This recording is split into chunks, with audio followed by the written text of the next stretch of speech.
Hey guys, let's see. I hope y'all can hear and see me. Sorry, I'm just running back from picking up Travis from practice. Let me type in here.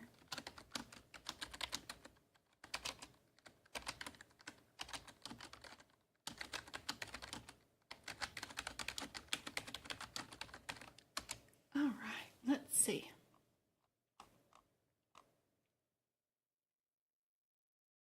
Hey Go-Kart, hey Blondie. Hey Livingston, good to see you. I haven't seen you in a while. Hey Emily, hey Holly, hey Michelle. Yeah, the highway was closed and it's the only way I know home, so I ended up in some hay fields in the Tesla trying to drive home, trying to find the way home. Anyway, and then Travis had an extra kid he wanted me to take home and drop off, so of course it was just one thing after another. Aw, it's a pain, Holly, right? You got an injury to one little old finger and it ruined your whole day, from putting on makeup to fixing your hair to even trying to button up and zip breeches to typing, of all things. I can imagine. It's rough.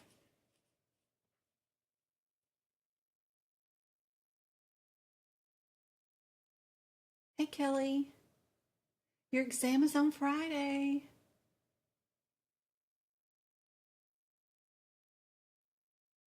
That's exciting. Thank you guys for, yes, thumbing up the live. Thank you, thank you. Hoping tonight's live will help me with my exam. I hear great things about Jen's. Aw, super happy. Found the channel. Yay. Awesome. Carolyn says she's nervous about the fill-in-the-blank questions for 2024. No worries. We will get there. Just kind of need somebody to be the first tribute, right? As soon as we hear somebody that takes the exam, we'll know more about it. I'm assuming that it's only the 10 questions at the end, the cases, that are going to be fill in the blank. I can't imagine the whole exam would be that way. There's no way we could go through the book and try to code without the answers in front of us with 120 seconds per question. They don't make you code a patient's chart in 120 seconds. There's no way that the entire exam will be that way. If it is, that'll be shocking, but we'll deal with whatever it is, and we'll find strategies together that can mitigate the new complications. Don't worry, we'll figure it out together.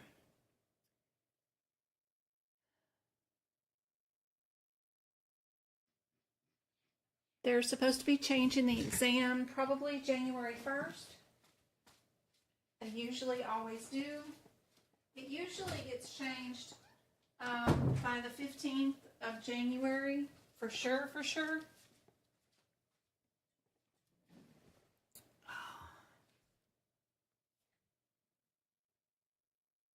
I did do a blog on the changes that I know that AAPC has told us about and what they are, and that's available on my website at medicalcodingbyjen.com. And it's free under the blog tab.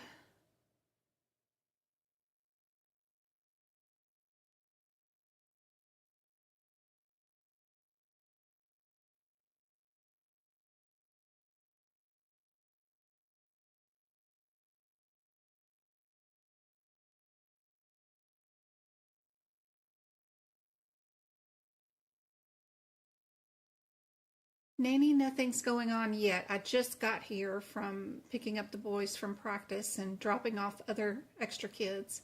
There was a wreck out on the highway. I had to find a way around it, and I don't know my way around it very well. I took a road that the Tesla said was a road, but it ended up being that area that's between two fields where the tractors ride, and gosh, that was dark and dusty. Home from work at the post office. I've got something for the post office that I need to take off. I got Go-Kart. I got your CPT book wrapped up, and taped up and the shipping label printed. I just need to put it in the mail. It's 2-day priority, so it'll get there fast. I just gotta go take it to the post office. Kelly says, join the member throughout my test Friday. New coder. I'm scared to schedule my exam. Yasmin, you've been here for a long time, girl. How are you doing going through my live lessons and pausing at the questions and trying to do them and then seeing if you got the answer right and making notes in your books? If you've got all that done, you're going to be good. Chantal is ready for the 12th. I recommend you some to my UCLA coworkers. That's awesome. I love UCLA. I like beating you guys in California on your HEDIS measurements. This will be my last year medical auditing.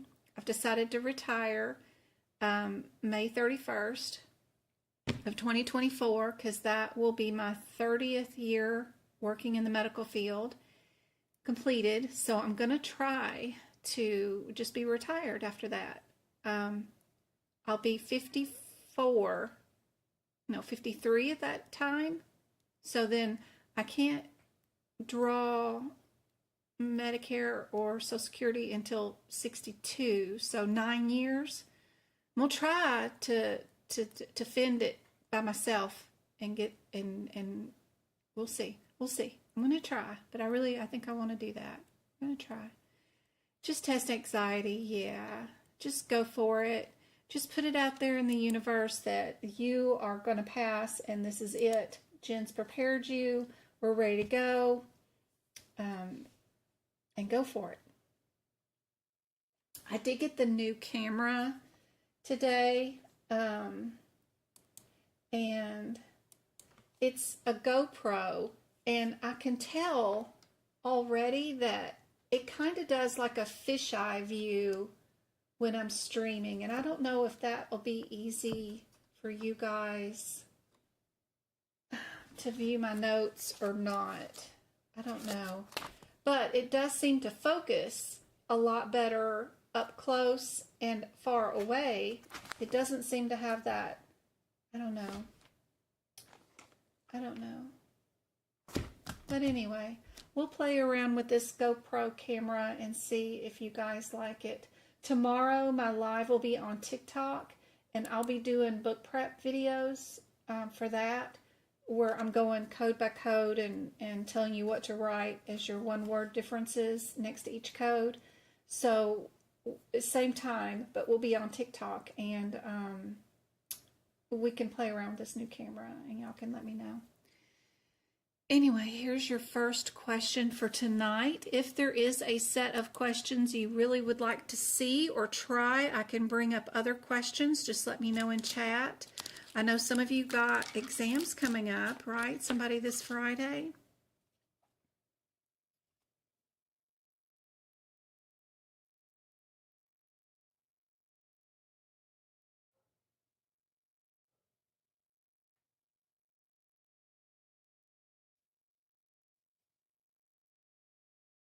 If there's any questions you have that you want me to go over, you can post them in chat.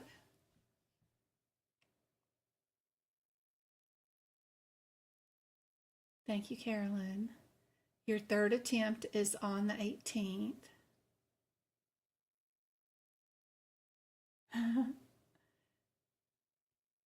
Young. Ooh.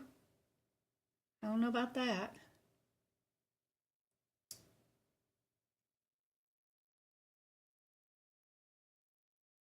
A 7-year-old is in the room and watched me watching the recorded live the other day, and she heard you say no electronics in your kid's bedroom, and he said, she's a good mom. That's right. They don't have any electronics in their bedroom. Thank you. That bedroom is your solace for relaxation, for reading, curling up in your blankets, and getting a good night's sleep. The cell phones and computers and all that stuff is out in my living room, actually. We have, open floor plan, whatever you want to call it, with the kitchen. And I just have little desks set up in the corners, and the kids can have their computers out there, and then they leave their cell phones plugged up in there when they go to bed. That way they don't get any electronic interference, and they can just get a good night's sleep.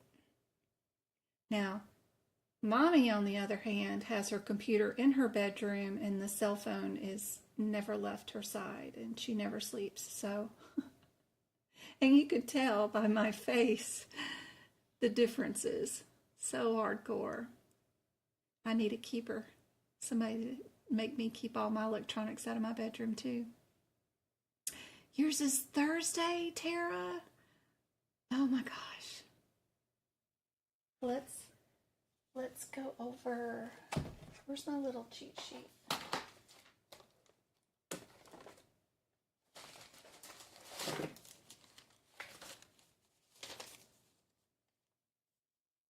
Turn this on.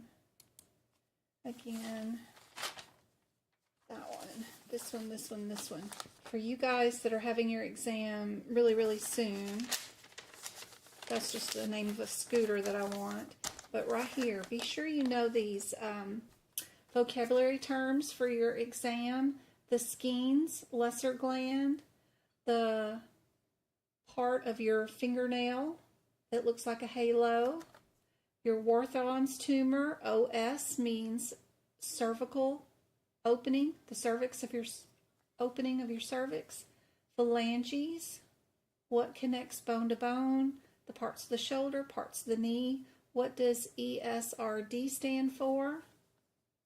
If you're in the 2023 CPT book, be sure you know the decision trees and things that are on page 368, 53, 820, which just means that the codes that are on page 841 really end up being on 820. So be sure you know where to find that stuff.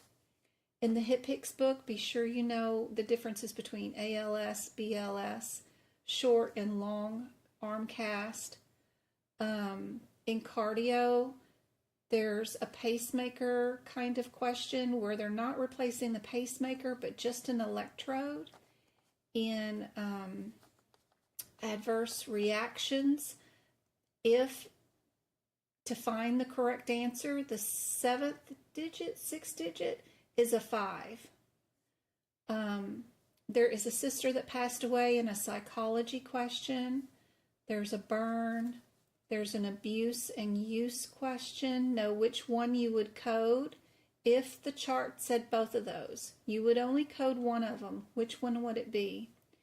Adjacent tissue with a punch biopsy. Know how you would code that. It's really good to know that if you have a CPT code that starts with 114, that's a benign procedure, and then if it starts with 116, it's a malignancy. There's a penile prosthetic question. Vaginal deliveries of babies, the second and the third digit is always a 94. If it's a C-section, the first time a mom has a C-section, the second and the third digit is a 95. If the patient had a previous C-section and then this delivery today, we're going to attempt vaginal, but we may end up doing a C-section again, so that's like a combo one. The second and third digit is a 96. Be sure you know things like open is the same thing as a compound fracture. Those modifiers will probably be on the exam: 26 TC, RT, LT, 50, 51, 76, 77, 73, and 74. Critical care patient with EKG and lab work, modifiers 91. A strangled or reduced hernia included. What's included in that procedure? And it was a Blue Cross Blue Shield patient. And be sure, and you know that's spelt wrong. I don't know why it's so habitual to spell HIPAA that way. I think everybody spells it with 2 P's when it's supposed to be the other way. But anyway, you know what I mean. Be sure to know what does that C stand for? What word does that C stand for? What does the first A stand for? So those kind of things are always usually on your exam. Some other things that I would add to that is the differences between the MyRing and the tympanic surgery. One of them has tubes and one of them doesn't. Be sure you know that. JVD, what does that stand for? Of course, you're going to have a circumcision.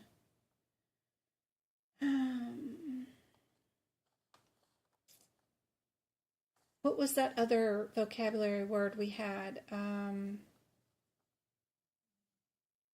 Trick.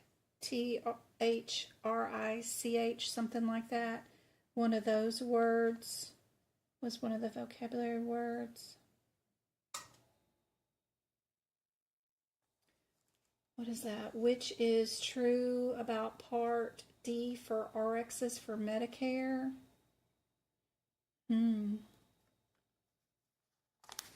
Anesthesia, they're going to ask you a question about CRNA or MAC. Be sure you've moved all those anesthesia modifiers to the very beginning of this anesthesia section. I haven't done that for 2024 yet, but what I like to do is utilize this page right here. And right there, I write down all those modifiers that are in our HCPCS book and move them there. That way I have them all next to that section. And these are the modifiers that I'm talking about. AD, G8, G9, G6, QK, QS, QX, QY, and QZ. Move these to that. This is the AAPC version of their HCPCS book. They have all of them listed on the back cover for ease. But those are the major things. No one gets a consult as far as E&M goes. It's very, very unlikely anybody actually qualifies for a consult. If a consult is done at the same time that a patient is admitted, that consult is actually a subsequent hospital visit. If they're a Medicare patient, Medicare doesn't even pay for consultations, so don't even go there. And it's just very rare that you actually really do get to pay for a consultation. So most of the time it's something else, a new patient code, a regular office visit, new patient office visit, like 99203. With pediatric patients, when you see them in the ER or in the birthing room and they get like a trach or other treatment, you get to bill for that. But if it was an adult who you're doing things to get them to start breathing, their critical care code covers all of it. It's a global code. Babies, once they're admitted into NICU, it's just the one code and it turns into global. When it's an adult and they're admitted into the hospital and they crash and become critical care, then you get to bill extra stuff with them. So they flip-flop back and forth.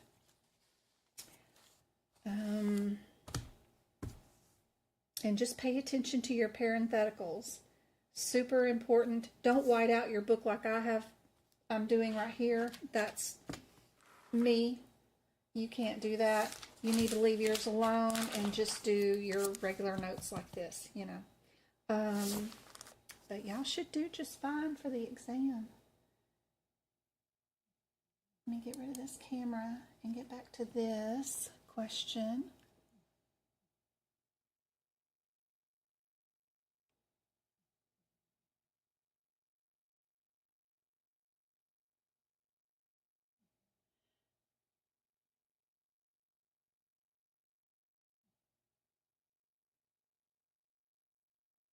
I am still at the don't code and code also What do you recommend? I don't understand that part of the sentence, Chantal, but I understand process of elimination is really hard for people.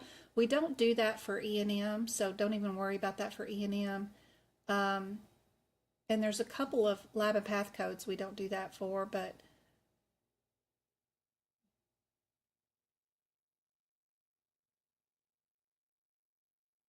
can we use the Optum books for the exam? Yeah, sure. No, you're just at a disadvantage if you don't use the AAPC exam booklets, just because they may ask you some questions on their decision trees, and the HCPCS book includes CMS guidelines for coding and some other publications and other things that they put in there that are helpful, but it's not. People use Optum books all day long and pass, so it's not that big of a hindrance. For this question, the answer was D. What about this one? This one's just two different codes. And you just need to go look up the differences between the 74 and the 70 and only look up that difference, whatever that is, in your question from the bottom up to figure out which code is the correct answer. And then you just need to figure out, would you times it or would you not? That's all you got to do for this one. Y'all work on that one while I work on some of these questions. What did she want to know about? I am looking at don't code and code also. I mean, I know what those instructions mean.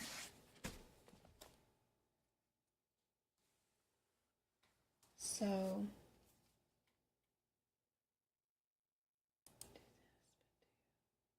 this out of the way a little bit.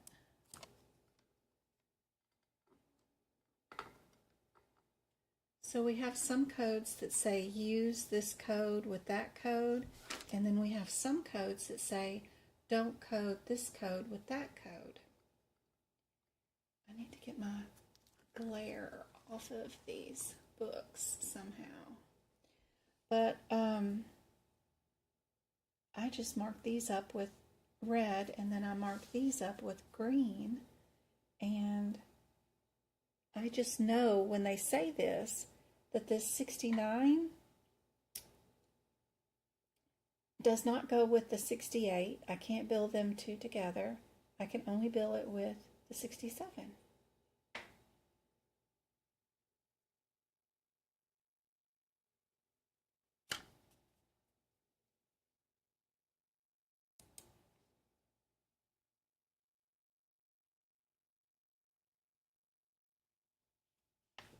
Ask again, Chantal, if I do not have your question answered well enough for you.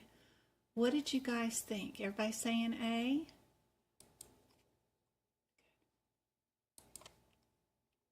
Perfect. Morphine. Yep. 59, modifier 1. We've got a modifier question here. 59, 79, 25, and 26 maybe? Is that what we're doing? Those modifiers? No, facility codes. No, correct modifier. Yeah, we're correct modifier. All right. Select the correct modifier for the ER examination for a facility. What would it be?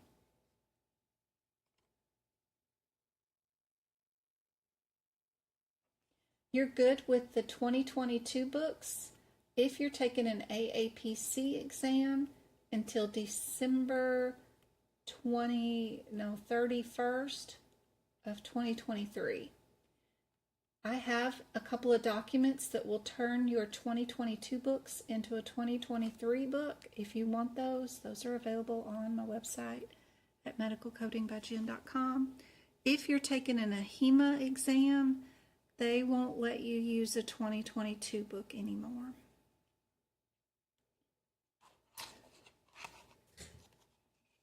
Let me check on Travis real quick.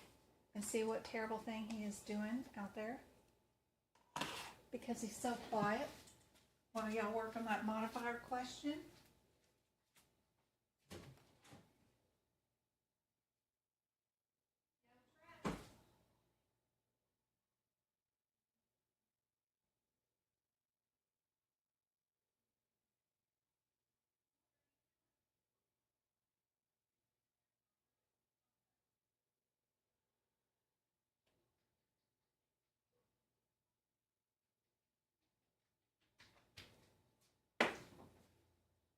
Okay.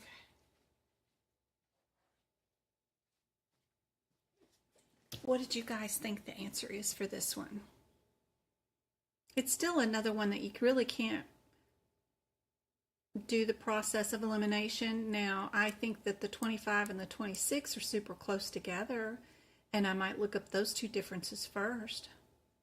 But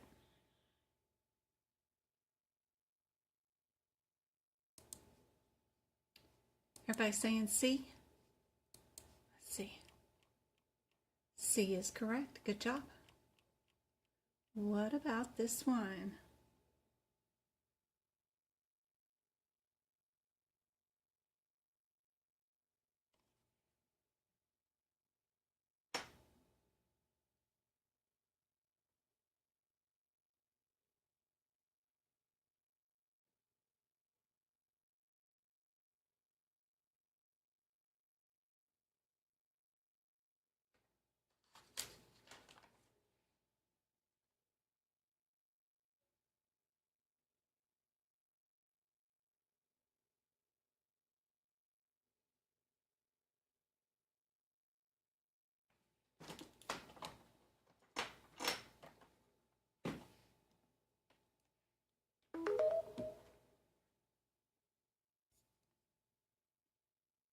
Everybody saying A on this one? Let's see. Good job. Perfect. The reason to use modifier 76 is for what? To explain, to indicate, to supply, or explain. So we've got two that start out with the word explain. This one has the word only in it. We're looking for the use of modifier 76. What do you guys think?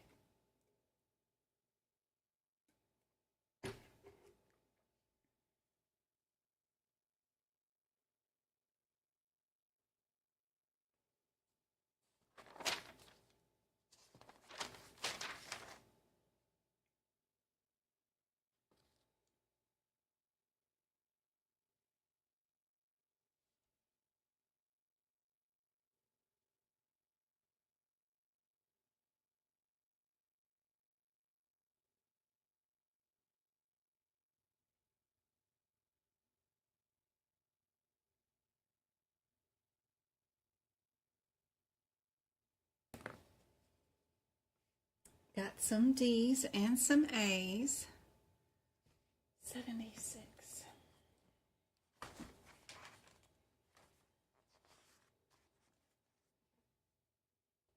Repeat procedure by the same physician.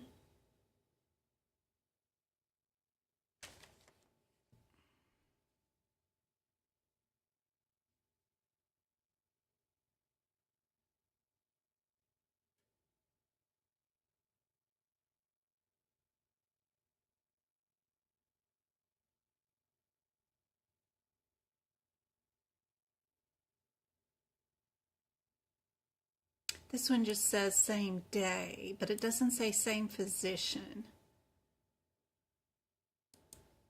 This one indicates the same procedure repeated by the same physician on the same day.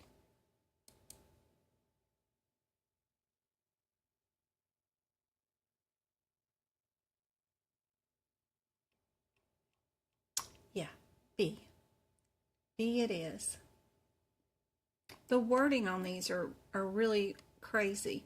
You can't duplicate a procedure. That's more like doing it on the right and doing it on the left kind of like thing. And then this one just says same day, but it doesn't say by the same physician. So you've got to really look for that word. The same procedure on the same day by the same physician. It needed to have all three of those statements in it. And this one was missing the physician part. And this one said it was duplicated.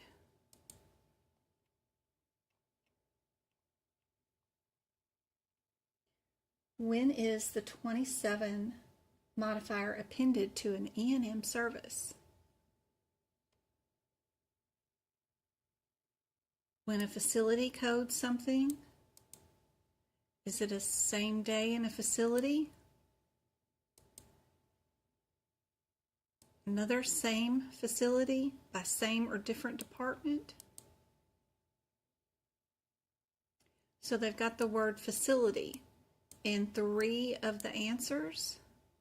4 of the answers, I guess. They do have it in all 4. This one's whether you're doing it in the ER. Are there codes strictly for ERs? That seems silly. This one says different department. This one seems same department. These two are more similar. They both start out with when 2 E&M services. This one's the same as D, except for it says clinic visit, and this one says ER visit. What do you guys think on this one?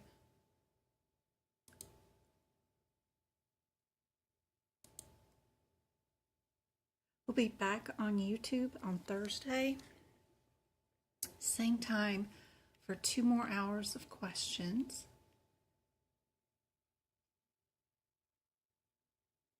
Wednesday and Friday will be on TikTok. This one's C. We had to have different departments. Can't have the same department seeing the patient and thinking we're going to bill 2 visits anyway.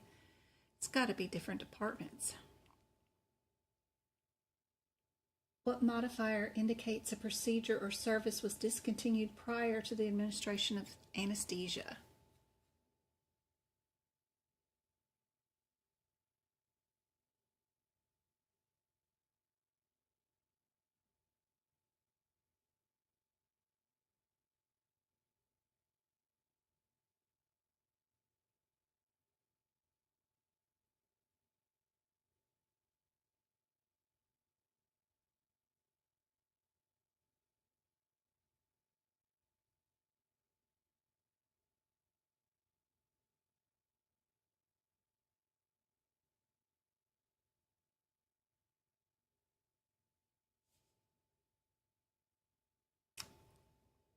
D, guys.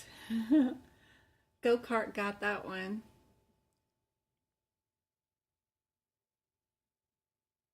It is D.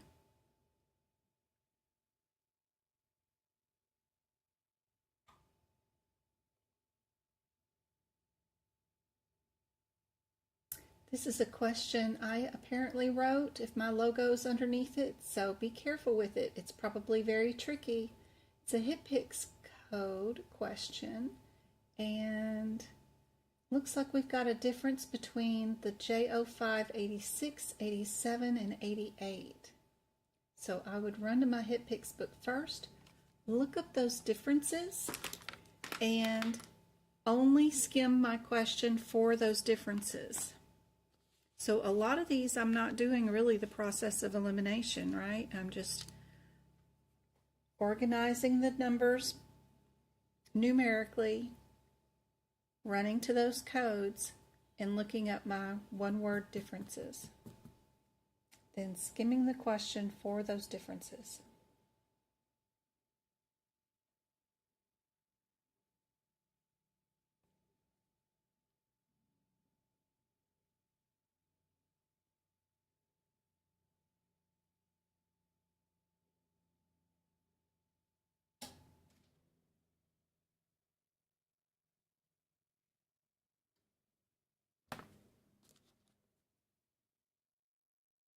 Anybody guessing an answer yet?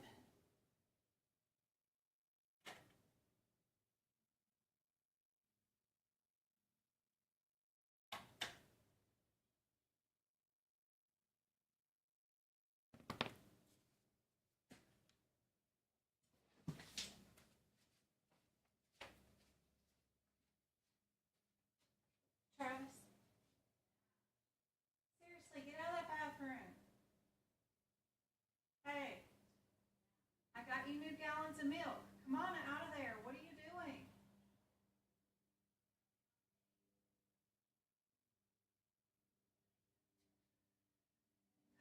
Child.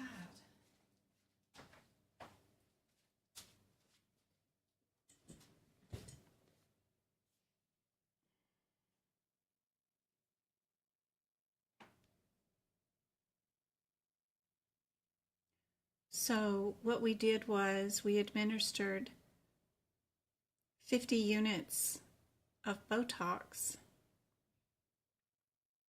and we had to discard 50 units that was remaining in the multi-dose vial. How would you bill for that?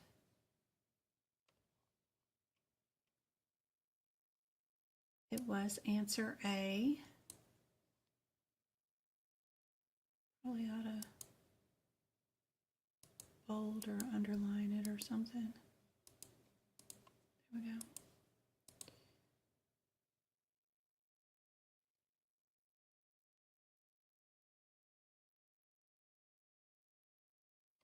Another acronym, multi-dose vial, MDV.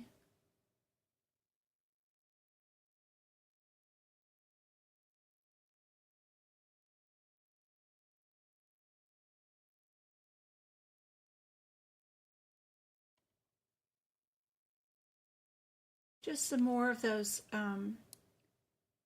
things that we need to know for the exam coming up.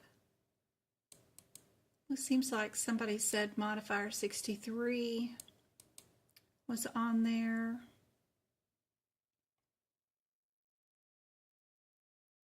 What's the difference between these two codes? Might be helpful to know during the exam. Ooh, I saw one yesterday that was really good about differences of two anesthesia codes. I wonder if I can remember. Let me look at my notes real quick and see if I can remember. There was two codes.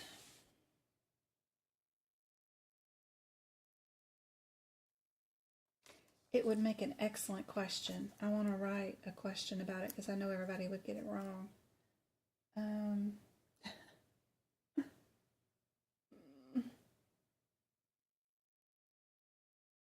Where is it?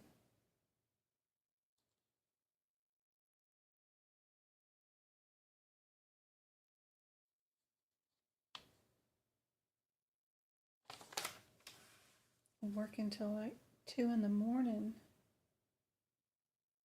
I don't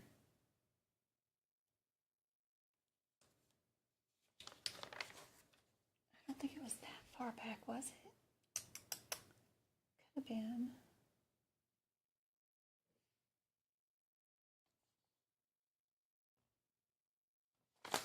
Yeah, it must have been.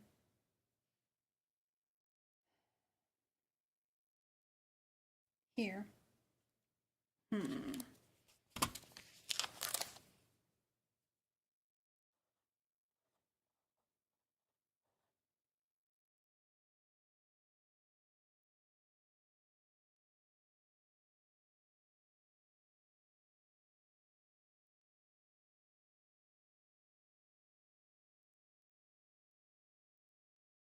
And the 00924.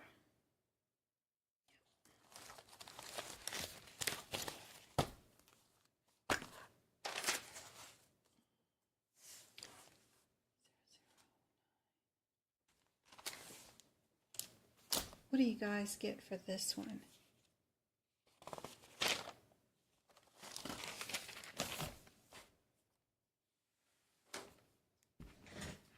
Everybody saying B? B is correct. Square centimeters. Okay.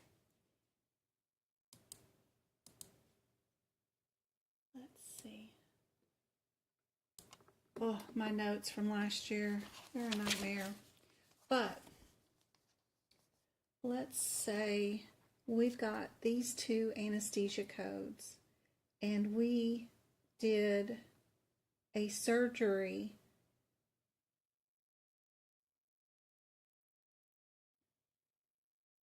on an undistended testy. And in the surgery, the note says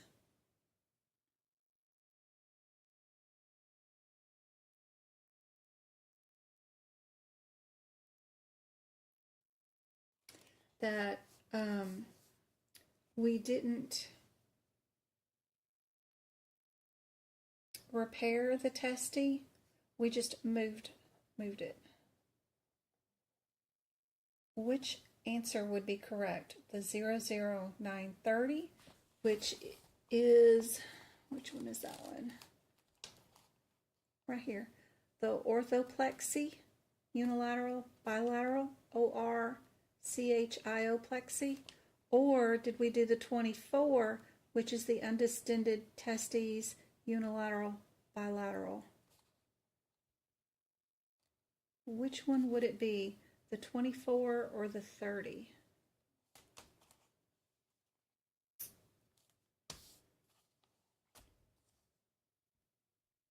What do you guys think about this one?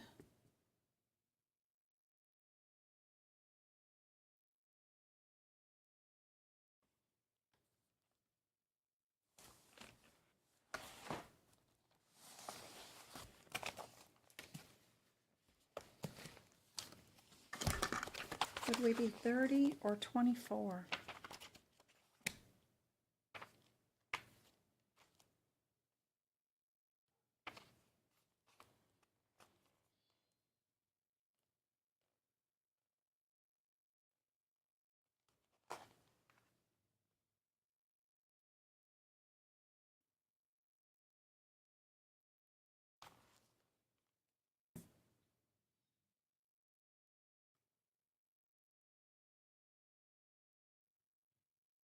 One of them says, the 24 says undistended testes, and then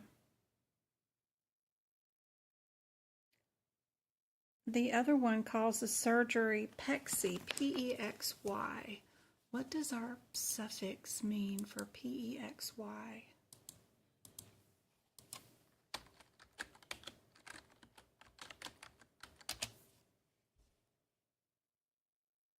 Means to join or fix, like fixation. P-E-X-Y is either a fixation or union.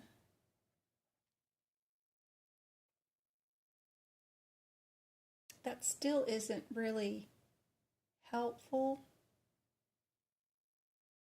when your only clue is the word move. That's why I thought it was an interesting one for a question that I don't know if I've seen anybody ask about the differences between those codes or not.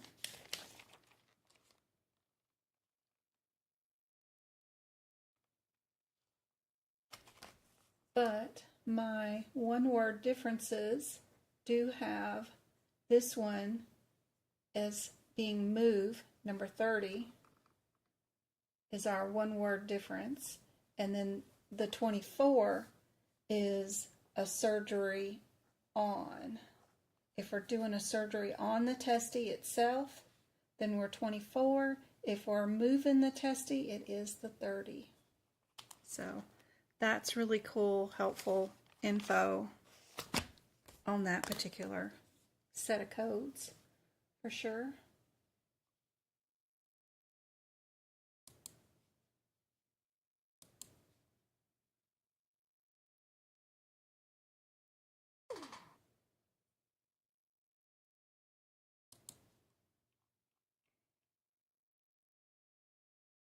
Yep, we know that one. We know that one too.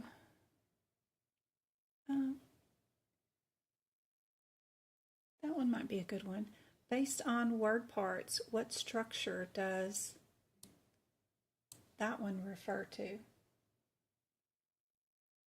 Are we hair, nails, glands? Two of them are glands.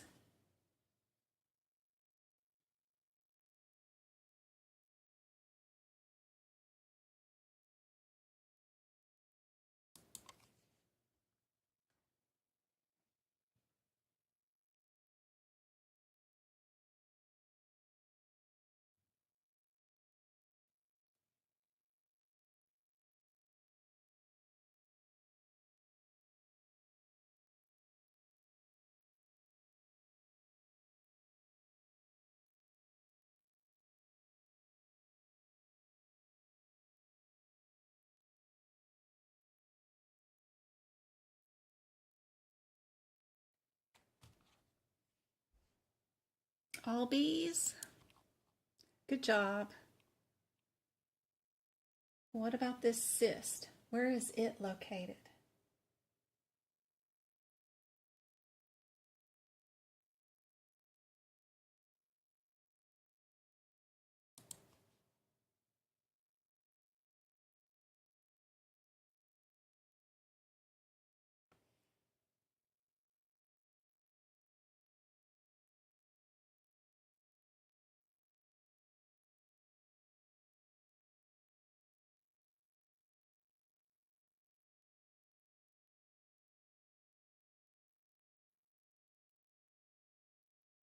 Go-kart, I don't know how you're not a member of the YouTube channel when you win one every single time I give them away.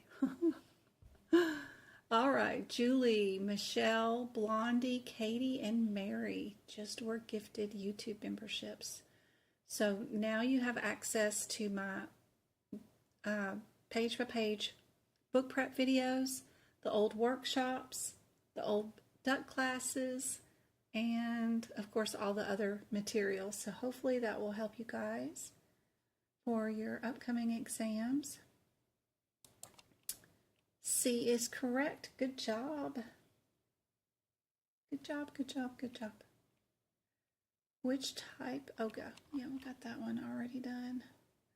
Oh, yeah. Which layer of the epidermis is found on the palms of your hands and the soles of your feet? I remember this one was on my exam when I did it.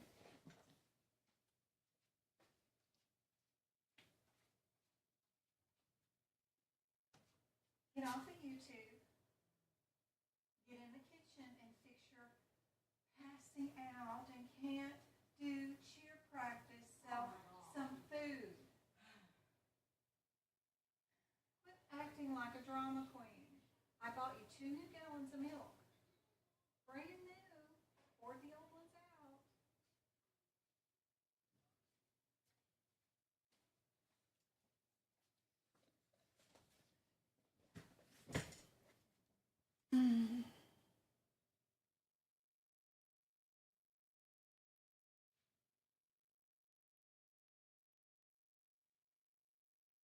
What does dental have to do with the digestive system? It's the very first start of the digestive process is the breaking down of the food.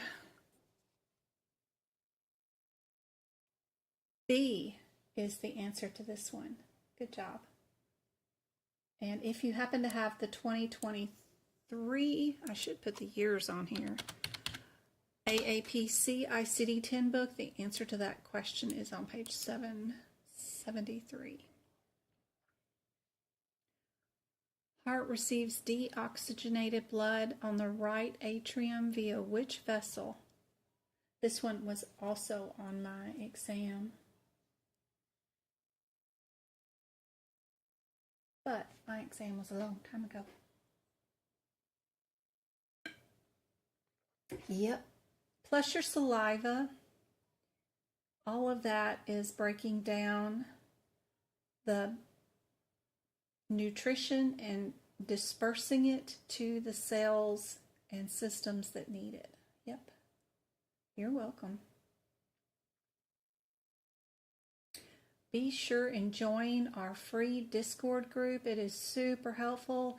If you're in a course and you have questions like that, you can post it and get somebody there to help answer your questions 24/7. Super handy dandy to be on our Discord group. There are anatomy rooms, stuff like that. So the app looks like that one. And then we get into our Discord group. I have all these rooms from CPC practice exam questions to what to expect on exam day, E&M resources, CPT code resources, ICD-10 resources, HitPix resources, CPT book prep resources, compliance and regulatory, CRC, CCS, COC, CANPC, CPMA. You can sell your books, med terms, anatomy, see all who we've helped, get job resources, get CEUs, help with practice code, get a study buddy, case example, practice questions, job assessments. If job centers are asking you to take a quiz or an exam, we have examples posted in there. RHIT, repeat duct classes, HEDIS measures, what I do for a living right now. ICD-11 versus ICD-10, which will be coming out pretty soon. And then if you have questions you want me to do during our live, you can post them in that room. And CIC practice question room. And if there's any other rooms we need, we even have one that's off topic. You can post any of your family announcements. If you have a side hustle, you can post it here in our off-topic room. And then, of course, our main chat room is the one with Medical Coding by Jen right there. But tons of free help. They're even posting practice exam questions in that too. I like to take them, copy them, paste them, and put them back into the room that says practice questions. That way they're all in one location, which is super helpful. But it is just a wealth of information. You can scroll backwards in every single room for 2 years worth of information.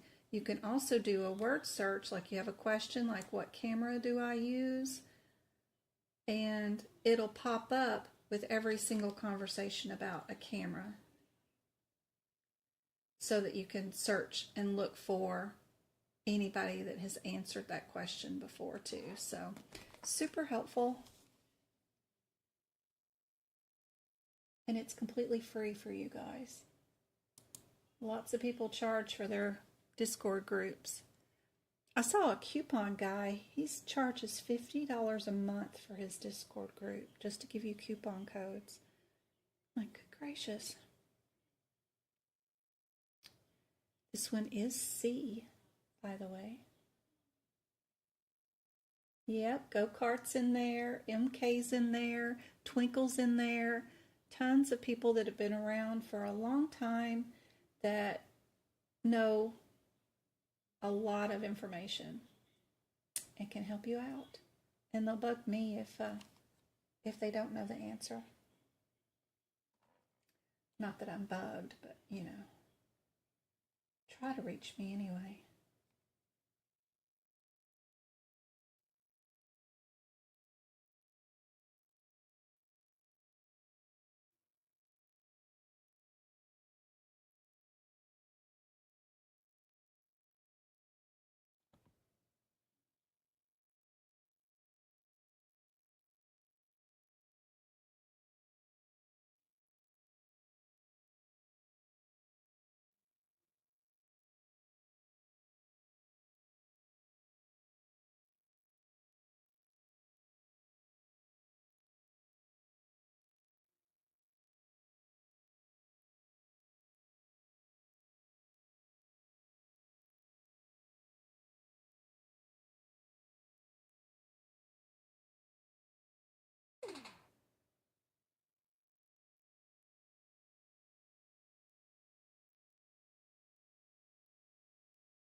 This one's B.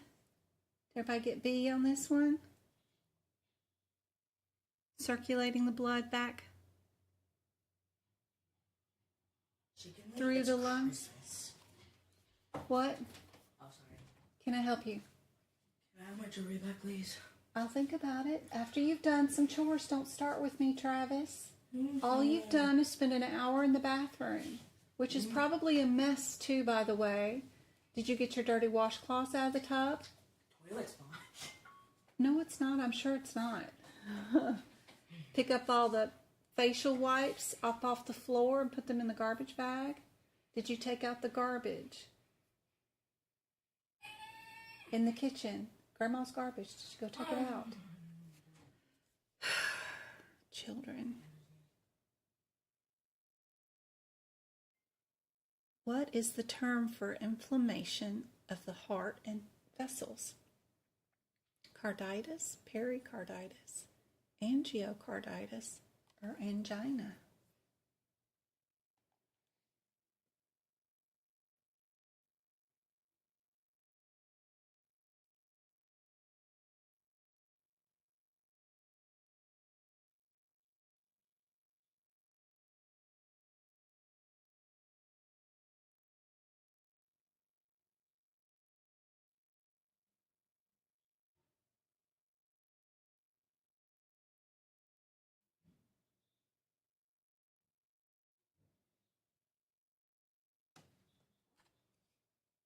C is correct. Good job.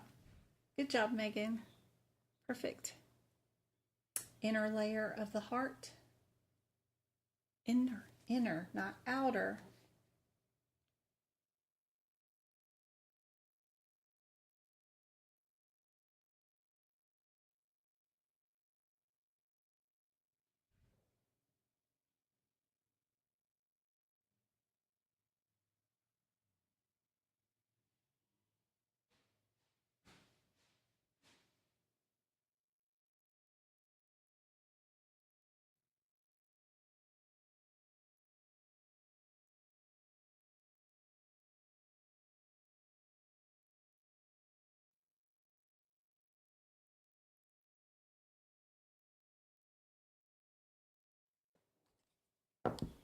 Endo, inside. Very good, very good, very good. When are we going to get through with all these? Let me find some that are coding questions. Like, why are all these anatomies here? Oh, yeah. Somebody wanted to do some CEMC practice exam questions. They're just E&M questions. They're fancy E&M questions, but we could do that. That will only help you guys that are fixing to take your exams really soon. Where's my word? Yeah. Let me get, I did some of these recently, so let me scoochy down just a little bit. There we go. Let's start out right here. So this one has 2 questions.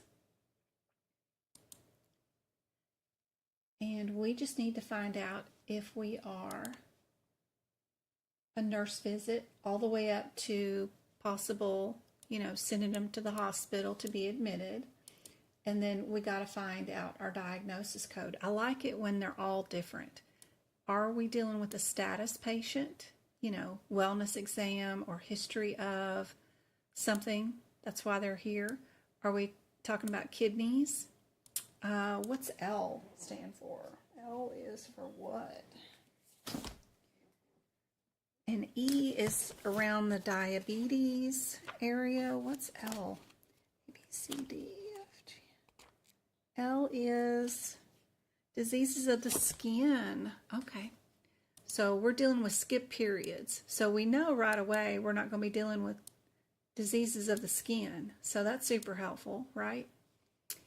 We do have to pick out the level of the visit. We probably won't have MDM or time, so we need to do it based off the 3 elements. The 3 elements are what condition did they come in for, what data did we review, and based off what we did or didn't do, What is the risk of their death between this visit and the next visit the next time we see them, based off what we do or don't do?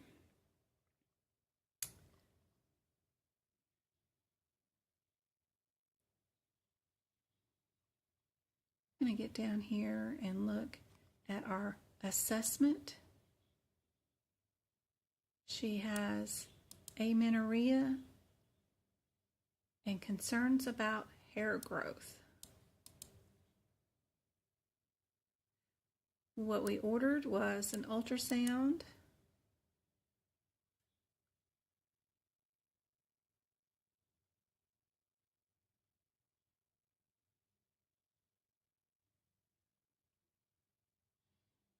we also ordered some lab work.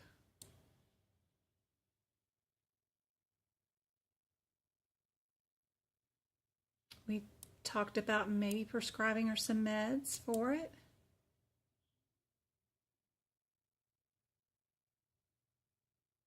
What the office did bill was for a 99214. Are they correct in what they billed?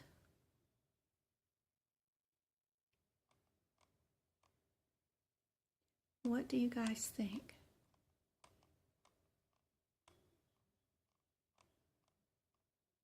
Would we bill a 99214? And what would be her diagnosis? Ultrasound, blood work, medication.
D&D.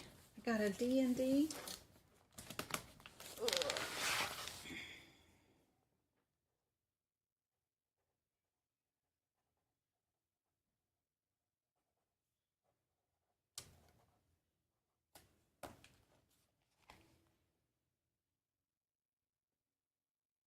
Let's see.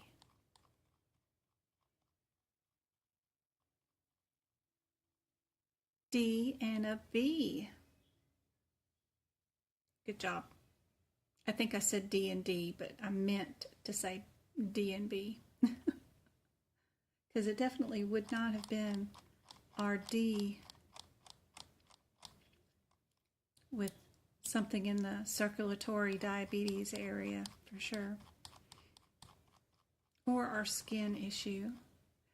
Our next question, another level visit, and we're going to do a second assessment if we had to do some critical care. And a third question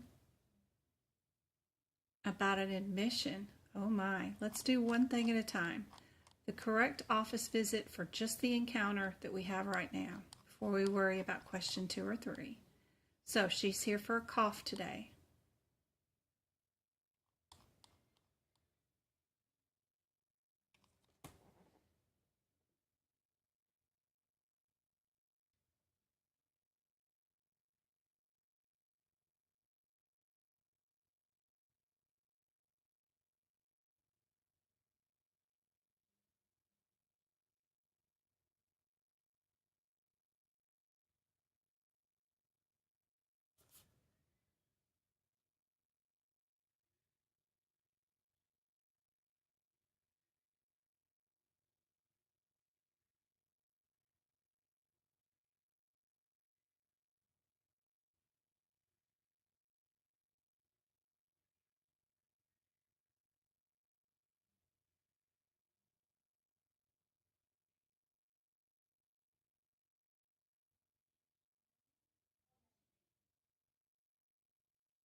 What do you guys think?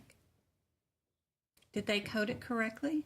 They coded it as a 99213. Is that how you would code this cough? What's up, Mom? What'd they say about the passport? Asked me to send my passport book in, the one that I took them the day that we signed up. I already did. And they're asking me for it, and I don't have it now. Yeah, we already did. I don't know. Now what do I do? I don't know. We got to talk to the company, I guess, that we paid them, right?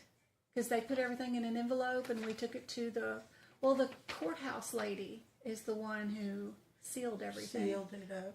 Yeah, the courthouse lady. Remember? And she Maybe kept it my got- credit card. Yeah. Remember? Yeah. So we had to go back the next day. Did you take my stuff in, or was it your stuff? It was your stuff. You I had to see. swear at the courthouse because your passport had expired longer than mine. Jeez, I don't know what to do now. Yeah. Other than we go up to the courthouse and see if you left the passport there. No. I mean, they kept my credit They card. would call me if I had. Mm-hmm. There's no way to get a hold of them here, huh? It says for general passport information, no, within 90 days, unless it is damaged or mutilated. If the passport is damaged or mutilated, what does it say to do? To assist you, you must receive a request with information. To assist with the process, your application we must receive a request with information. Please respond to one request only. Okay. So I guess we're going to have to figure out how to respond to them with this letter, and there's a reference number at the top. Okay. I guess we could just say It's missing because I turned it in. right. And it says, if you don't have your passport book in your possession, please complete in detail an enclosed form. Is there another form inside there? There's another Okay. piece of paper. DS-64 statement regarding your lost or stolen passport, and mail it and sign the form to the addressee on the letter. Okay. Okay. And you just have to state, and I know what date we went to that courthouse, and I can give you their name and address. Yeah. And we can say we left it here with that lady who mailed you the check. Yeah. And Yep. That's crazy. There had to have been a reason why yours didn't come and mine did. So, yeah. You're making biscuits. Chloe's Is she always making biscuits. biscuits?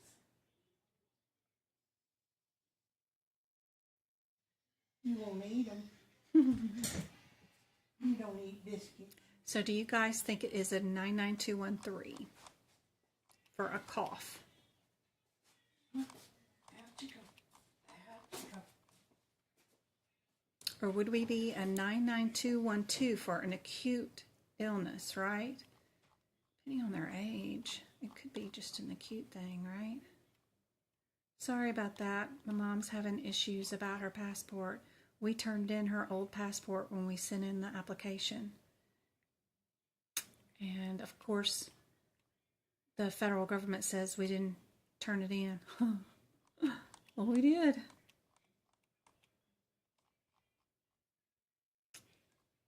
They say it is a 213.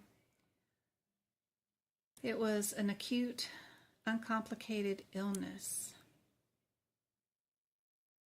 There was no data reviewed. And the complication, they did write a prescription, which was moderate, which automatically gets lowered down to a low. Huh.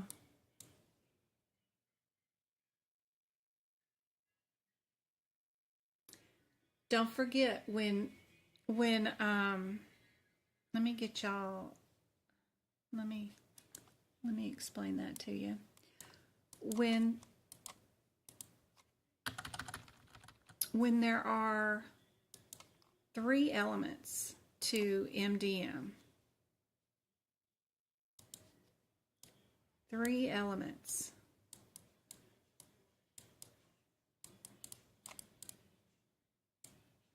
Three elements. The office visit, reason for the office visit was a cough. That's your 1 element. Your number 2 element is the data that was reviewed, maybe chest x-ray, blood work, and all that kind of stuff. And then 3 is your risk. This is where it gets complicated because you have to have 2 of 3 of these, because there's 3 elements, match in order to bill it. So our risk is moderate because there was an RX written, right? The data was none because there was no chest x-ray, no blood work, no data reviewed. Our cough itself was low because it's an illness, right? So we don't have anything that matches, right? None of them match, but you do have to have 2 of 3 that match. Our first element is low. Our third element is moderate, but moderate also, in all reality, does have a low in it, and then it has minimal in it too. You have to go through the stages of minimal before you hit the stage of low, before you hit the stage of moderate, to get to moderate. So, because that stage is inside here, and that matches this, that's how we get to bill our overall MDM as low as the 213. But you have to meet or exceed a level to bill a level. So it's okay that one of our elements is higher than low, but we can't bill all of it moderate because our diagnosis for the day, or reason for the visit, and our data do not meet or exceed moderate. Only the risk does. Anyway, does that make sense? If there was no prescription written, then yeah, we could be a 212 probably. Yeah.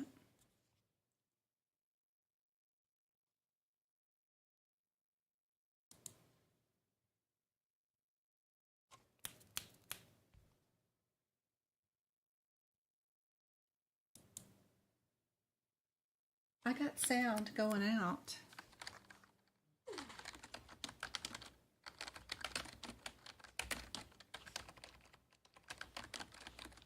Does anybody else have an issue with sound?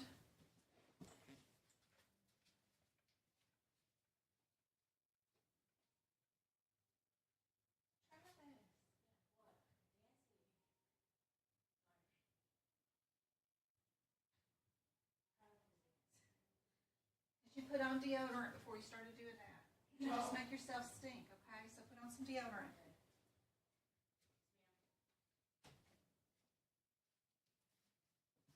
Sorry, I'm trying to juggle my mom, my kids, and you guys, so I'm sorry.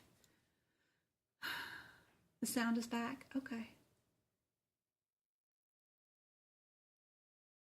Good.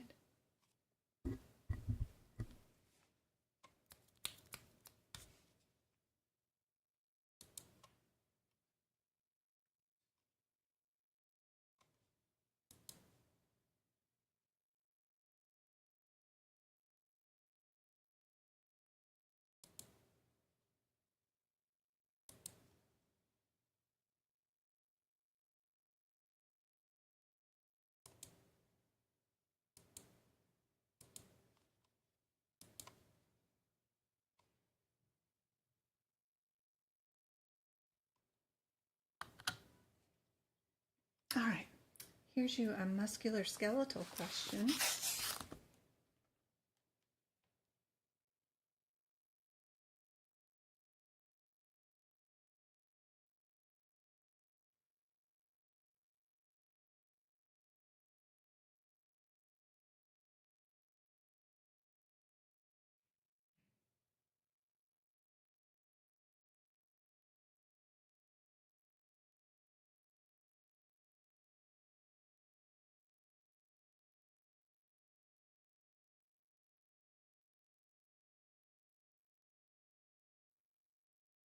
What do you guys think?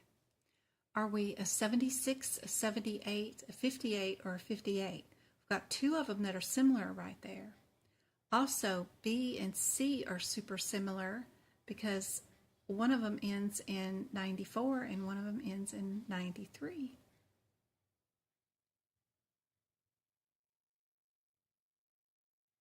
What do you guys think?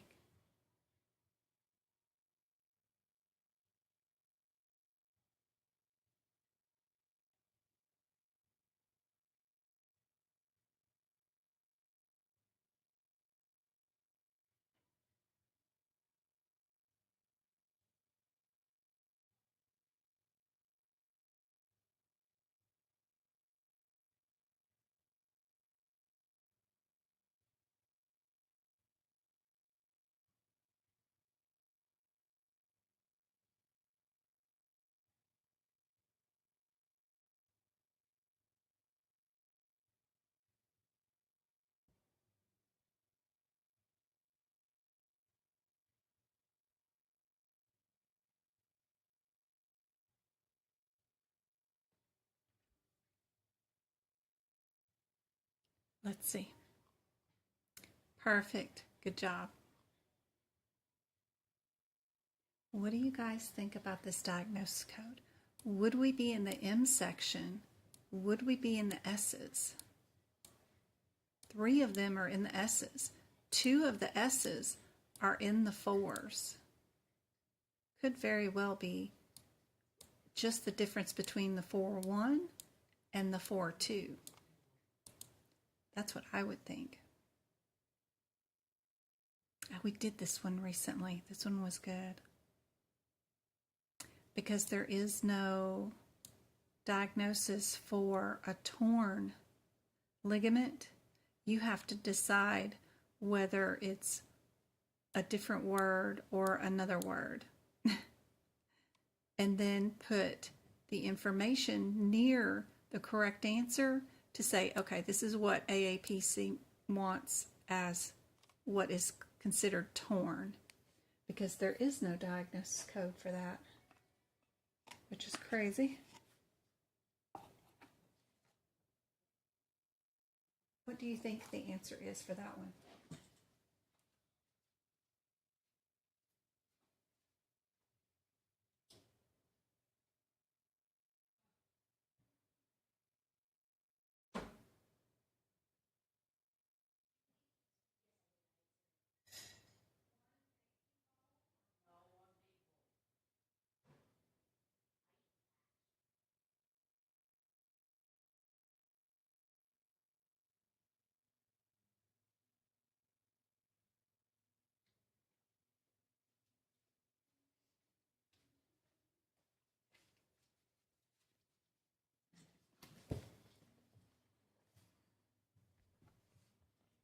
Gotta turn on some heat. I'm getting cold.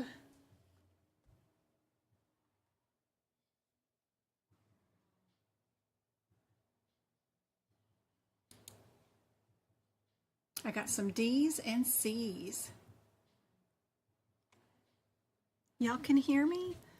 I'm hoping so. Yeah, it's all showing well. When I tap the thing, but yeah, it's showing green going out. No issues. Nobody else is on the internet in the house. Good. This one is D, so be sure and write beside the S83412 that is for your torn ligament.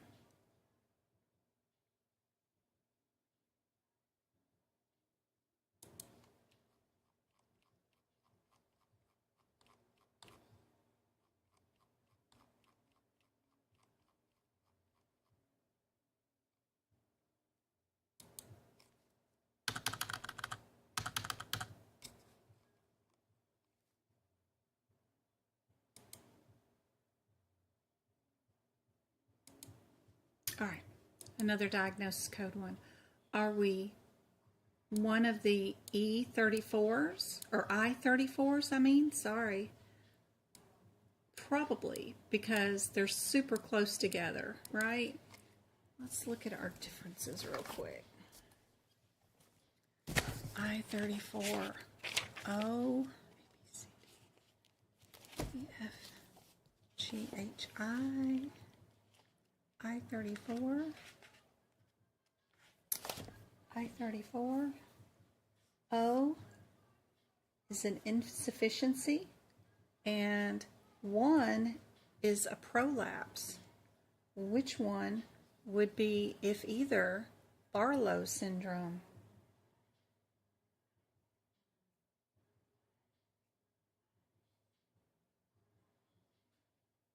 Or do I need to go to a different diagnosis code?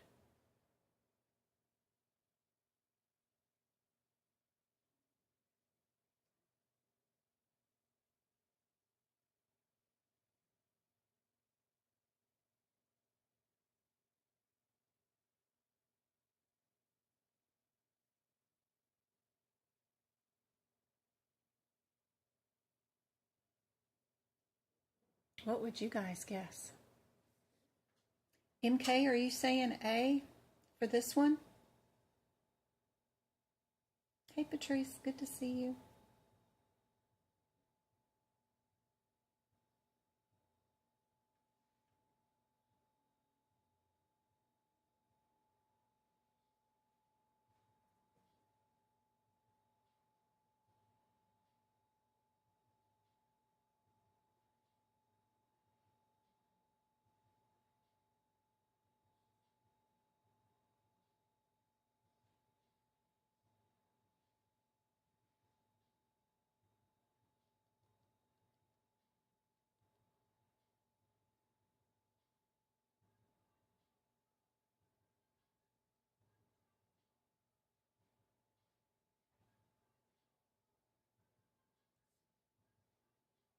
A, D, B, all different opinions.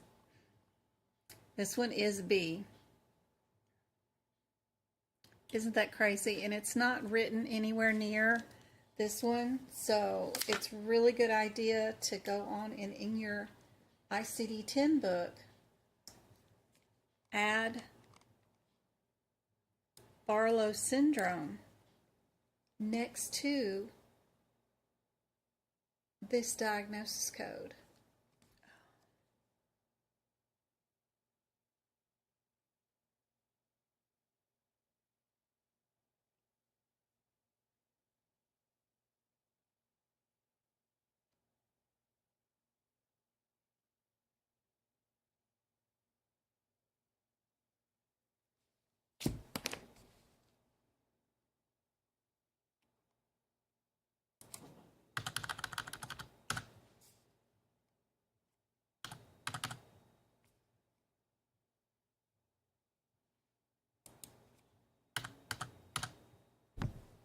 All right, which one of these is for arthroventricular block? Good guess. Good guess. I-44. So we're just a few pages over on this one.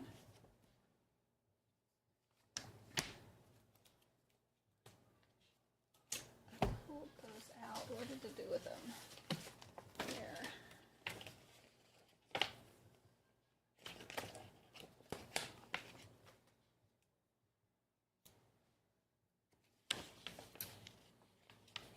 I-44.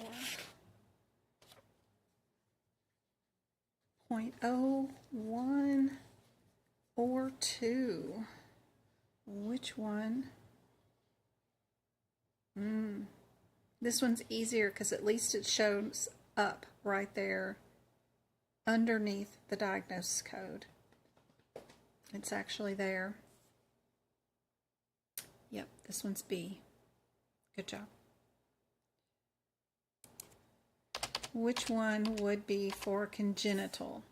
We know congenital is going to be where, guys? It's not going to be in with the I's, right? It's going to be in with the Q's. So we'll go straight to the Q's. Just kind of knowing that anything that has to do with congenital issues always goes over there with the cues, just the chapter headers.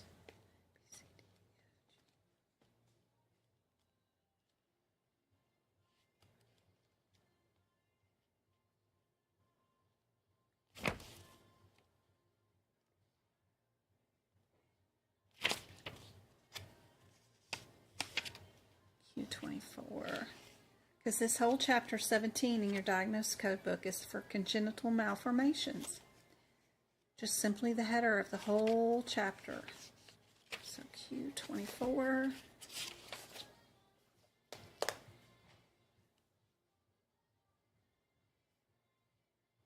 Which one is for the heart block? 0.6 or 0.0?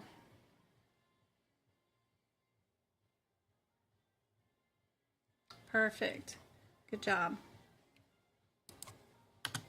Just knowing that the I section deals with circulatory and that the Q section deals with congenital issues is half your battle. Sorry, my formatting is all wrong on this page for some reason. So that helps out a whole bunch. Just knowing how to clear those chapter headings really quickly to eliminate 2 answers, and then you can move on to your next question. For sure.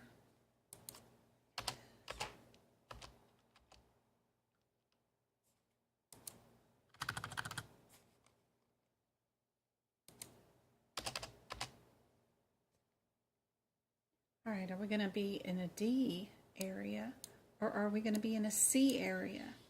And knowing that the C's can even be separated by even more, right? Because the C3s are under one header where the C7s are under a different header. Just knowing those differences is super helpful for the exam. Coordinate answers based off their individuality in their headers. If that makes any sense. I know these are more likely to be secondary cancers, like metastasized cancers. These will probably be primary cancers, and these are cancers in situ. So I don't see anything that's hinting towards malignancy, so I stick with the 38s, O and O1. Go look up those two really quickly. Plus, if you're looking for similarities, B and C are super similar.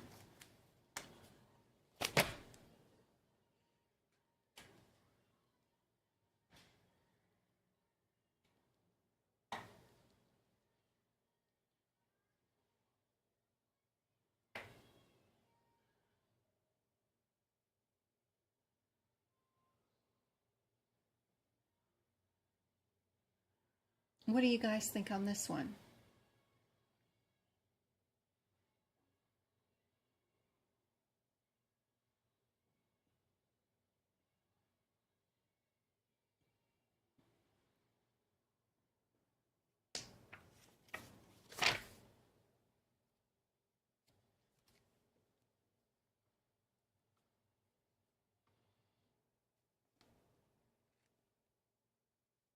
Don't forget that while we're going through these, you can make little examples in your ICD-10 book. So if you see this again, you'll have it. Even if it's got a CPT code with it, I put it with the diagnosis and just a little note about it. And then I'll also have this same note when I go to my CPT book with the same diagnosis with it. That way, no matter where I'm at, if I'm in one book or the other book, I don't have to look up the diagnosis in a different book. I've got it with the CPT code, no matter where I'm at. But it just takes a few seconds to write these little examples down. Where would we put a pericardial tumor at? B is correct. Good job.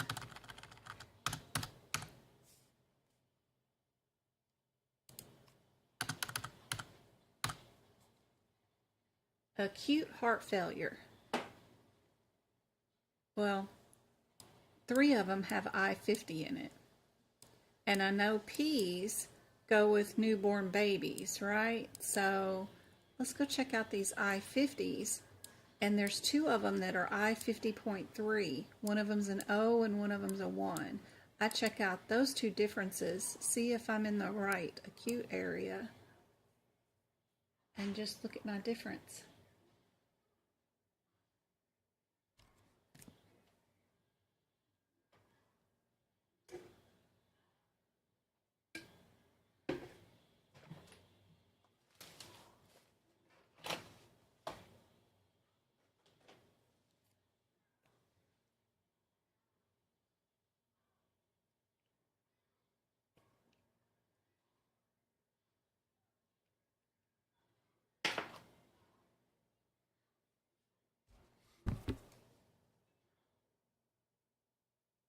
Y'all like A? Perfect. Good job. All right, here's a cardiology CPT code book 1. Get that down here.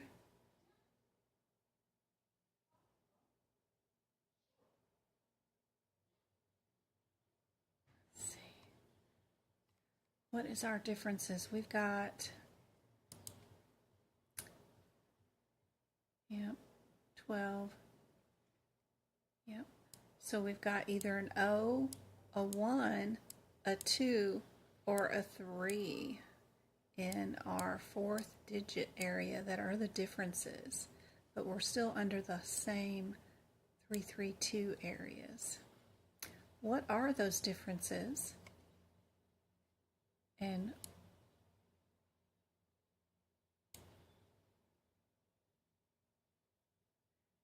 which one of those is dealing with a battery change?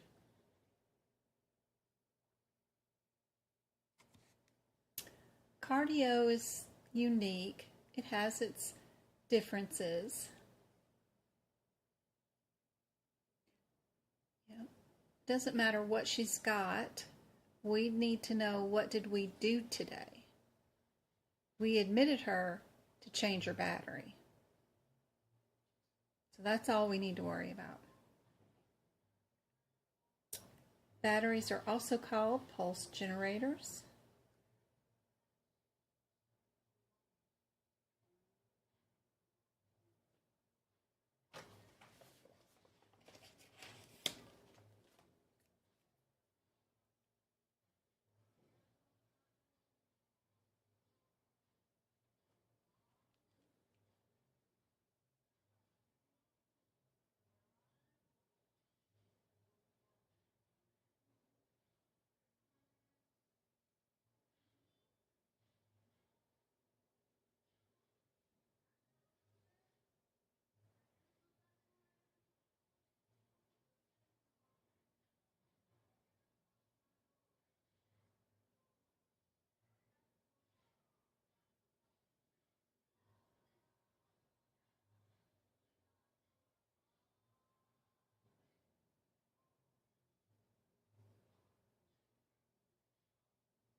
What do you guys think?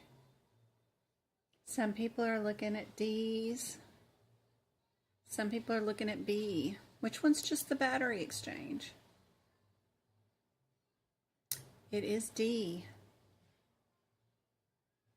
All there is to it.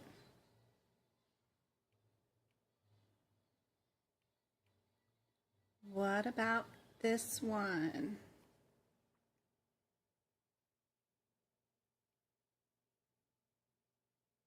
We've got 2 of them that are the 06s and 2 of them that are the 08s. 3 of the answers start out with symptoms first. This one has 2 diagnosis codes. This one has 2. This one has 1. This one has 1. Would we code anybody with symptoms and a diagnosis? Do those even look correct anyway? So it's probably just a difference between A and C. Can we go on and give them a symptom code, or can we do them a diagnosis code in the circulatory issue area?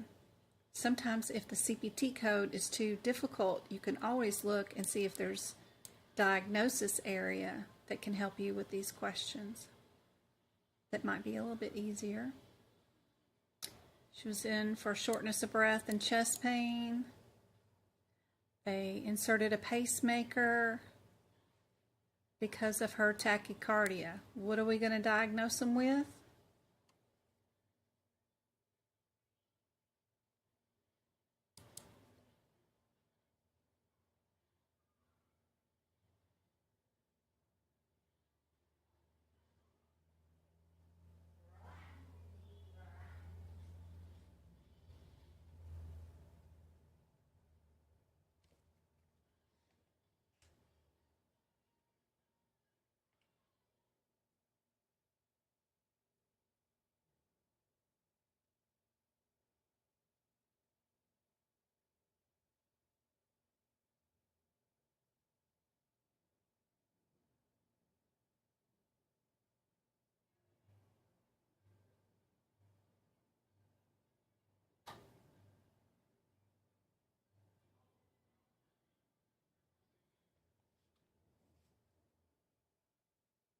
Answer is C. Good job on this one. Yep, perfect.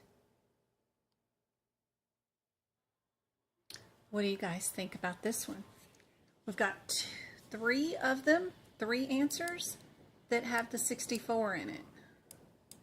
Watch MK go rogue, and she's going to go look at 25, but I would eliminate it. And then I would think about, do I have 1 CPT code or do I have 2? Would I have 2 diagnosis codes? But would I do my T code first and then my circulatory, or would I do my circulatory and then a T code?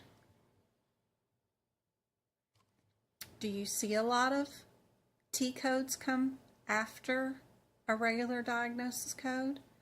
Or do you see it the other way around where the T code goes first?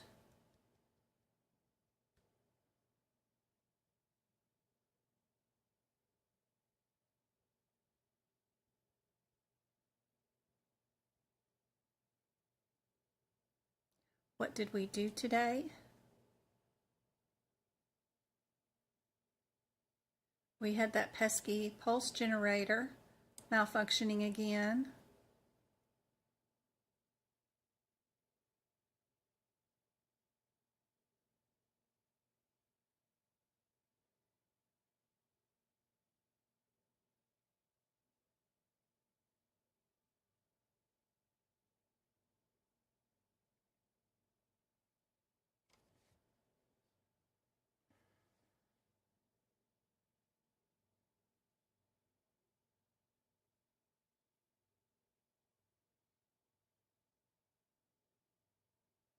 But that's not why she's in today. MK is CHF.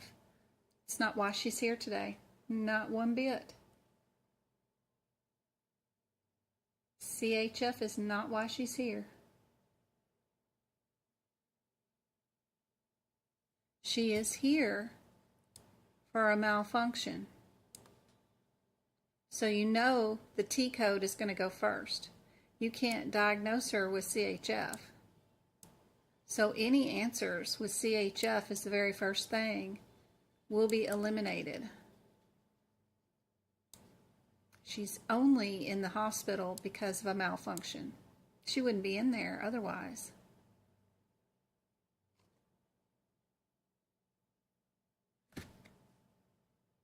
Nope, MK, it is not A.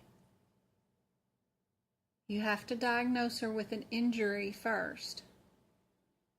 So the T code has to be her first diagnosis.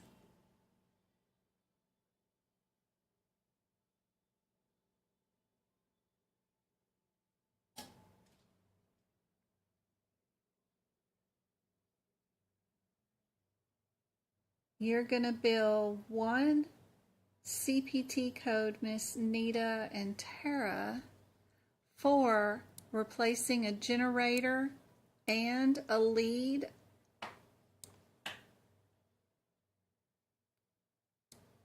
You're only going to bill one code for that. We replaced a generator and we replaced a lead, or added an extra lead into her defibrillator to better control her CHF and stuff. Tamara is the only one that I've seen with the correct answer so far.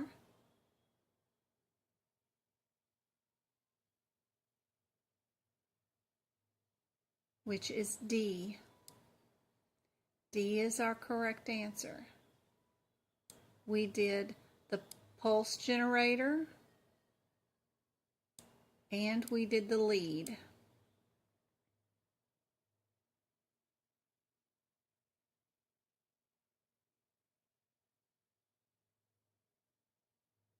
Yep.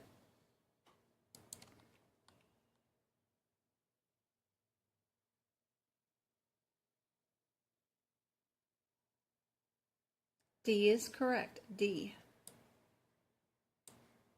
We did 2 procedures.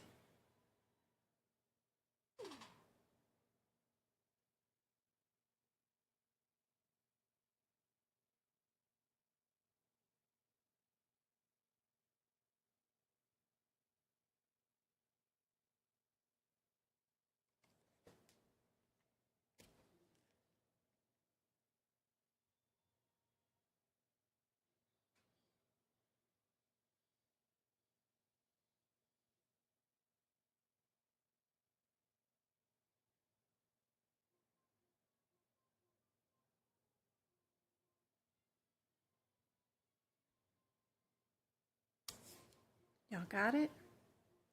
What about this one?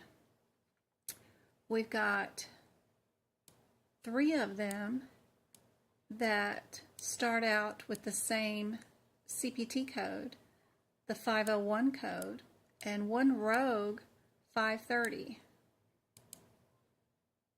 Some of them have the modifier RT, some of them don't.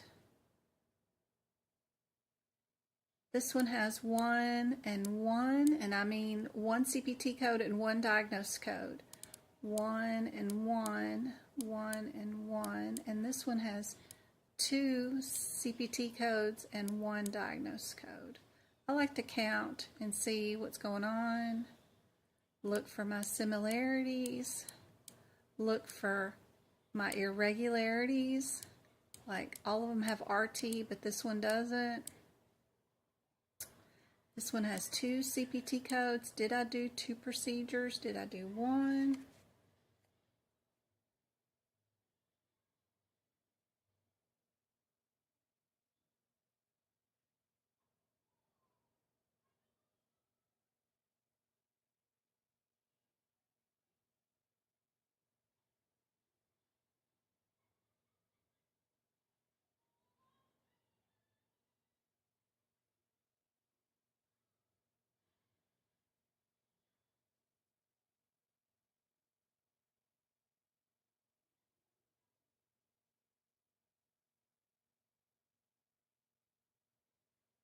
Yep, I can explain that.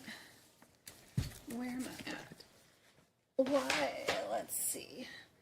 33264.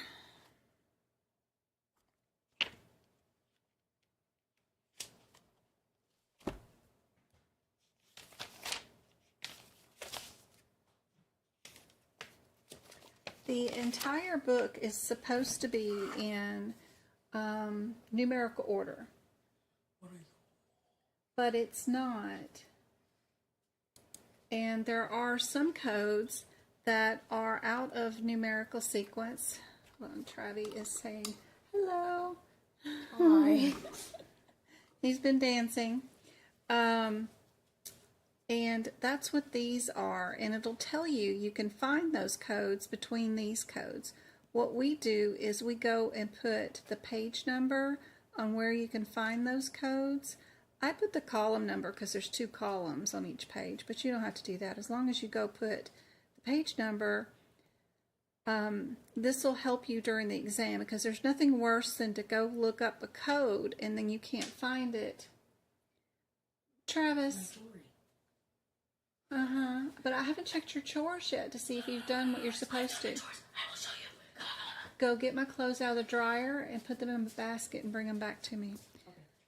Nothing worse than getting here and can't find the codes and they're somewhere else, and then they're telling you to go look for them. Sometimes they don't even tell you that. They tell you they're on a chart somewhere and you don't even know where that chart's at.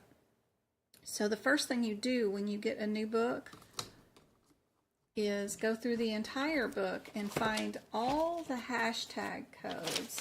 So any codes that start off with the hashtag, that means that that code is out of sequence and it's somewhere else. The easiest part is to find the hashtags because they're out of sequence, and then go find this one in correct numerical sequence. That's where you'll find this, and just put the page number where you found that hashtag one.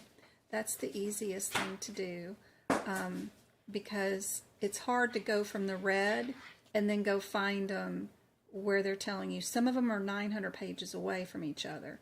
So just as you're going through prepping your book, every time you find a hashtag, then go look for it in its correct numerical sequence. I, of course, have documents up if you want them that will give you the correct page numbers on those documents, so that you can just go straight to just filling in all the page numbers if you want it.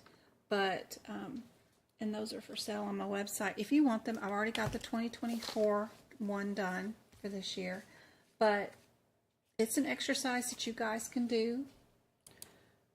It's just very stressful, and wait till you get to the lab and path kind section. That section will make you cry, but it's doable.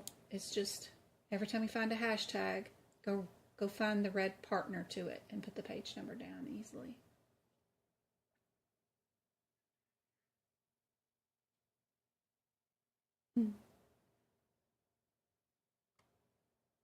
Team Travi.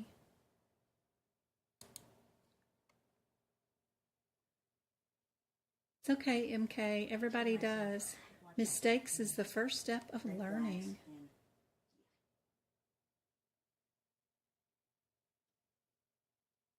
I'm learning the coding with the lady. Today was my first day. My vision is a bit blurry, I bet. But yay, I hope that helps answer your question about that. Why they're out of sequence, and the answer to this question was A. Good job. Perfect. Tomorrow I have to work on coding injections. I like injection coding. I find it easier than anything, but that's because I gave a lot of the shots. The main thing to watch out for with coding injections is the proper names for them. They're in different locations, so the J code and the name is up here, but what you find in the patient's chart and what common language might be said is way down here under the drugs. So don't get stuck with the descriptor and exactly what's written across from it. You'll need to find the drug name down here. And then you just got to match your milligrams. So you might have to ×2 it or something like that. But just finding the drug names is sometimes difficult. But it's down here. It's not up here. with the code number. That's all. I like coding drugs. Like this one's testosterone, but the actual name is AVEED. And that's what somebody would say when they're given the order. But what's in the book is testosterone, the under one. Anyway, it's not bad.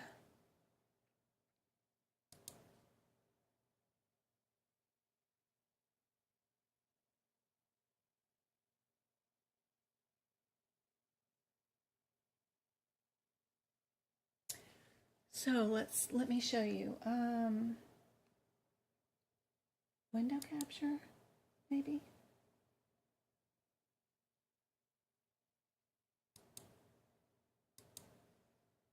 Let's see.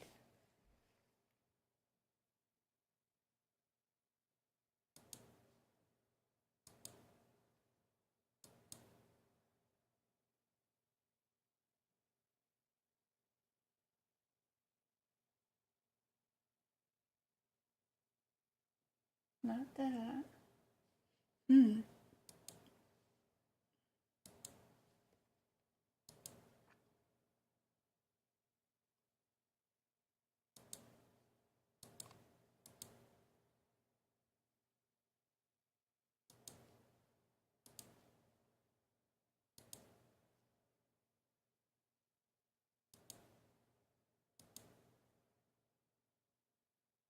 Here we go. So this is my website. It's medicalcodingbygin.com right there. And you just need to go to that website. You can go to the resources tab for one, and there's additional educators right here too, and social media links. If you want to join the Discord group and all that stuff, it's right there. My hours, when I go live, where has been updated right here for you. And this is the link to join the Discord group, is to push that button. And the resources tab has the CPT book prep pages in it. You just click on the pictures and it tells you what to do. This is how I prep my books and what I do for all of them. And then I got some guideline sheets here. Also, there are some videos and a blog. Like some people were asking about the changes on the new exam for 2024. Those are right there. That's that blog right there. Then I have a class coming up this Thursday. If anybody wants to attend a 2-hour class this Thursday, that's where you book it. The blog is right there, and right here in the shop is where you find everything that I have. This is the document to fix all your numerical sequences in your CPT book. That's the 2024. And then if you want to change your 2023 book, CPT book, into a 2024, that's that document. I have another one for the ICD-10. This is the ICD-10 guidelines, updated notes for 2024. There's all kinds of stuff in here. Repeat workshops. These 2 workshops are my best workshops. This one has 90 practice questions in it. You can pause the screen, stop it for the first question. Try to do the question yourself in 2 minutes. Set a timer, and then pick an answer, and then hit play on the video and see if you got it right, and then pause it again for the next video. Really good videos. This one and that one. Oh, the 820 is the one that's got the 90 questions in it. This 924 has like 70, but they're still both really good workshops. Let's see, anything else in particular? We just have the coffee mug, which is really cute. But this is the website.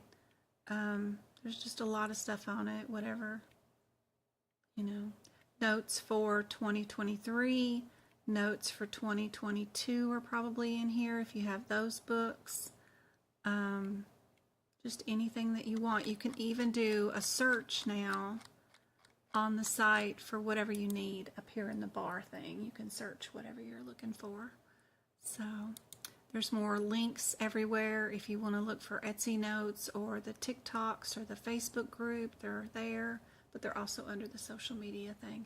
Shared gallery is super cool too, because it's all my favorite pictures of certain things. How to get rid of your apprenticeship before you even take your certification exam. I did that. If you want to do CRC, what's my favorite book for that? How to deliver babies. I like that one because it's cool. It shows you how all the 94s, the 95s, and the 96s can be organized. I like that one. Just lots of cool pictures. Which pens do I use? Which books do I like? What do I use to carry or tote my books in? That kind of stuff. I got pictures for all that. Just tons of stuff. Oh, if you want to get an extra hour to take your exam longer, who to send it to and what to send them, how I fix my book issues, just all kinds of helpful pictures. And you can add your own helpful pictures here too and share them with people by hitting add media right there, and you can add whatever you've got that you want to share with everybody. So super helpful. But I hope today was super helpful. I will be back tomorrow night on Discord. We'll be doing book prep. I think I'll be done with anesthesia notes for 2024 tonight sometime. And we'll move on to either respiratory or integumentary. I'm working on all three of them at the same time. But auditory, hearing, all those sections are fun to work on because they're some of the smaller sections. But we'll get done with anesthesia probably tonight or tomorrow and have that posted, and then we'll get started on another section. The repeat videos of book prep videos are on YouTube if you're a YouTube member. Doesn't matter which level of YouTube you're on, but there are 3 pay options, but you can choose any of them. It doesn't matter. They all have the same access to the podcast, to the prep videos. I even have some new videos up where there's a course going on, and we have a cool narrator narrating them. Those are neat. I wonder if I can get it to play. To accurately apply modifiers, it is important to understand the concept of a global surgical package. Most health plans have adopted the CMS global package concept. Although some health plans write variances within their policies, each health plan has leniency to determine if a global period is applicable to surgery procedures. In your CPT codebook, you will find a list of services included in the global surgical package under the surgery guidelines before the integumentary system. Services which fall outside of the global package may be billed separately. But it's kind of cool. This is the modifier one. And I'm just highlighting the parts so that you can read it. The MCMS global package is determined by the classification of major or minor surgery. Click on the buttons to learn more. And then I'll hit the buttons for you. But anyway, those are a new set of videos that are going on. This one's the one for modifiers.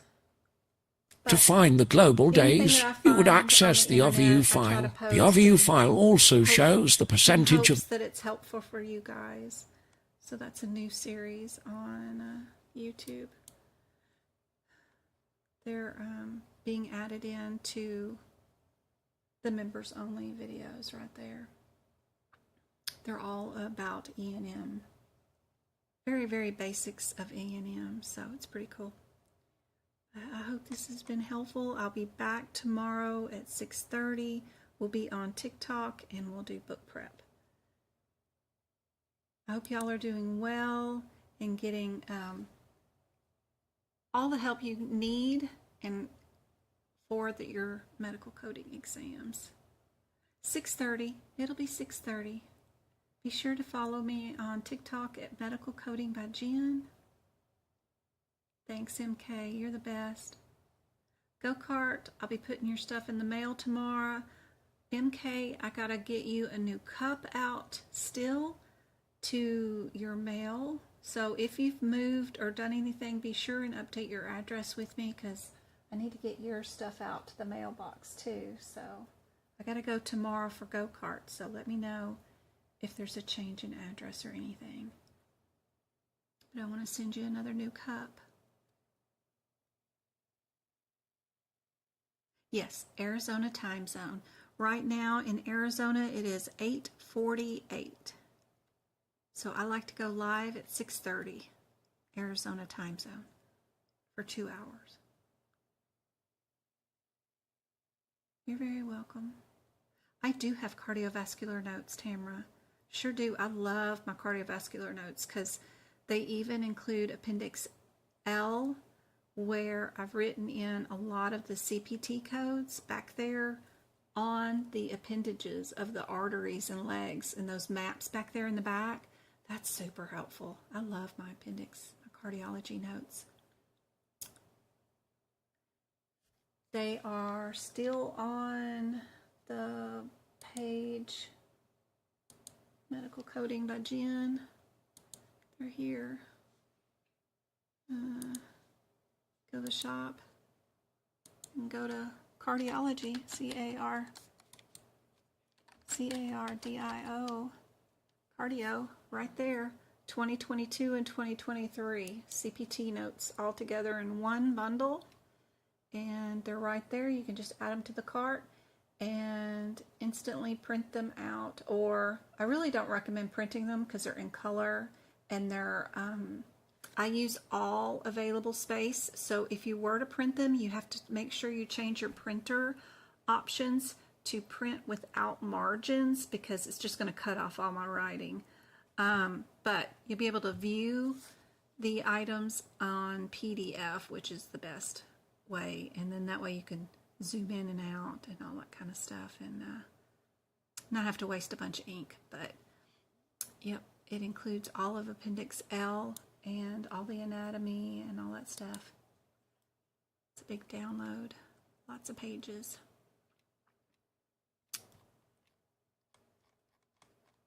And if you do buy multiple things on my website, it will automatically put in a coupon code for you. So don't buy things one at a time. If you do decide you want a couple of things, I can do that. Oh, I forgot. I meant to ask if anybody would be interested in some of those things. Like I put PayPal on my website, but there is like a layaway program or something that I can add to my website where you get the notes now, but then you just make payments on them. I don't know.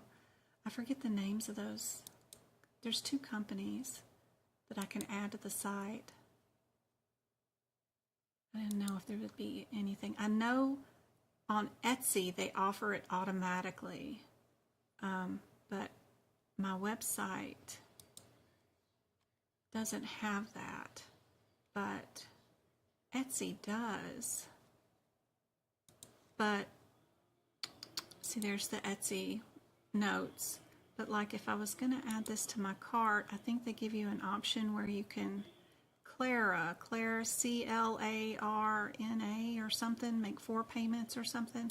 I think I can do that and add that to my website if anybody's interested in stuff like that.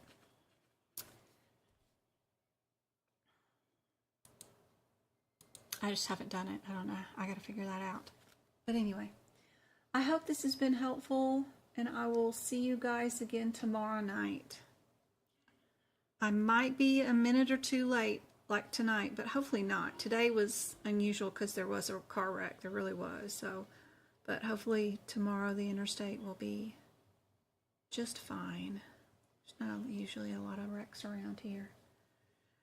Anyway, good night. Y'all get some good rest. Afterpay or Clara is great. Okay, good to know. I don't know about those kind of things, but you like Afterpay and Clara. I think I can add those, so I just need to go through the steps and sign up and add it to the website. So I will work on that tomorrow too. All right, guys. We'll be on to look for the book. Yep. Should be there in 2 days as soon as I get it to the post office. Your address is still the same. Great, MK.